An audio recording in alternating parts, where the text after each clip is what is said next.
Hey everyone, it's Josh from JoshLM Finance. Today we're going to talk about something that's, well, it's probably the most boring money habit out there, but it's also the single most important one you're probably ignoring.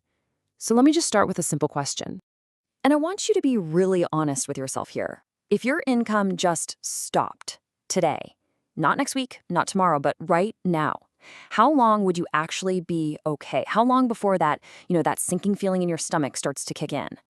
Think about it.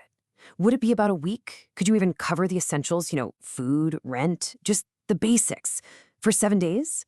Or maybe you could stretch it out to a full month, a whole month before things get really tight. And let's be real here, would you be straight to borrowing? Making those awkward phone calls to friends or family? Or even worse, just swiping a credit card and digging yourself into a high-interest hole? Look, that feeling right there, that's exactly why we need to have this conversation about emergency funds. I know. It's not sexy. This isn't about crypto or meme stocks or getting rich overnight.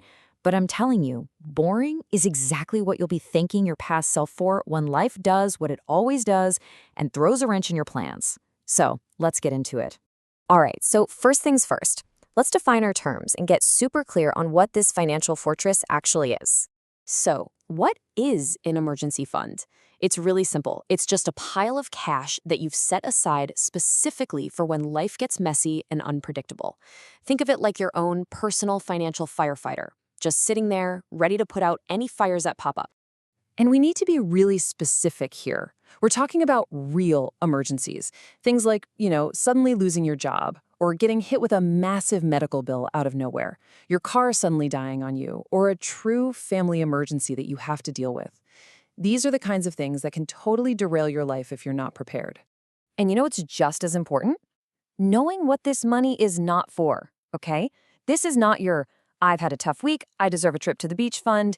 It's not for the new iPhone, and it's absolutely not for a shopping spree.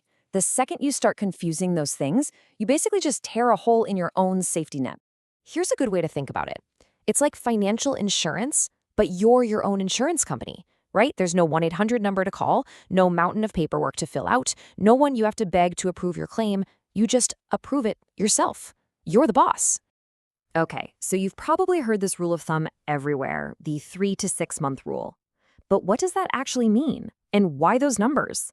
Let's get into the logic behind it. And here's the absolute key. The whole point here isn't to save up enough money to live on forever. That's not it. The goal is to buy yourself time. That's the real currency here. It's time to find a new job without having to take the first terrible offer that comes along. It's time to heal from an illness without worrying about bankruptcy. It's just breathing room, time to think, and make a good plan instead of a panicked one. So which one is it for you? 3 months or 6? Well, it really just depends on your life. Look, 3 months could be totally fine if you've got a super stable job, maybe a partner with another income, or not a lot of people depending on you.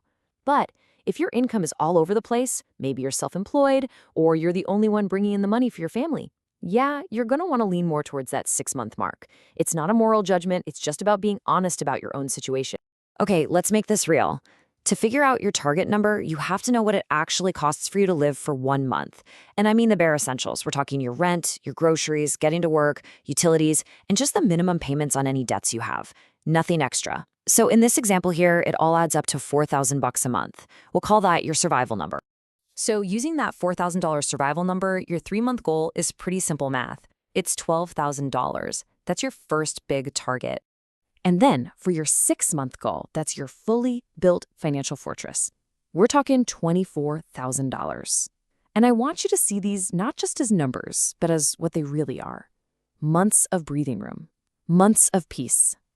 All right, this next part is so important. So listen up. Once you start saving this money, where does it actually go? Because the mindset here is the complete opposite of investing.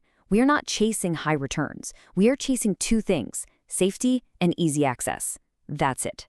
So the best places for this cash are accounts that are, well, boring and safe.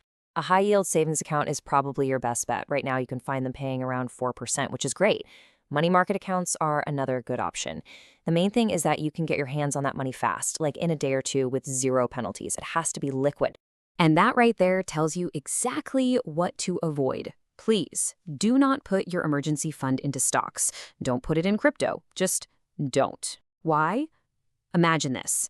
The economy takes a nosedive, you lose your job, and the market crashes. Now you're forced to sell your investments at a huge loss right when you need the money most. It's the definition of kicking you while you're down. It just completely defeats the entire purpose of the fund. So I'm going to say it one more time because it's that important.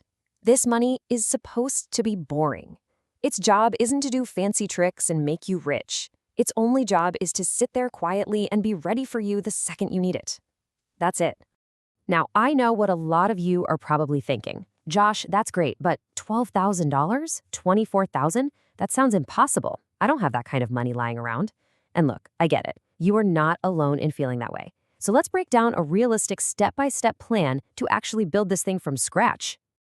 Okay, here's a super simple 4-step playbook. Step 1, just start small. Forget the big number for a minute and just aim for your first $1,000. That initial buffer makes a huge difference. Step 2, automate it. Seriously, this is the magic trick. Set up an automatic transfer from your checking to your savings every single payday, even if it's just $50. It adds up. Step 3, use any surprise money wisely. Get a tax refund, a bonus at work. Take at least half of that windfall and shoot it straight into your fund. And finally, step 4, if you have to use it, and you will, make refilling it your #1 priority. And all of this brings me to my final point. And honestly, it's the most important one.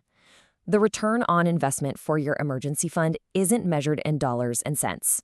It's not about getting rich. Now, its real return is peace of mind. That is one of the best things money can possibly buy you. It's the freedom to make choices, not out of fear, but out of confidence. It's the ability to handle a crisis without it turning into a catastrophe. That's the real power of this boring account. So if this helps you out, do me a favor and subscribe to JoshLM Finance. This channel is building a growing library of clear, step-by-step money explainers you can always come back to. And please share this with someone who needs this breakdown.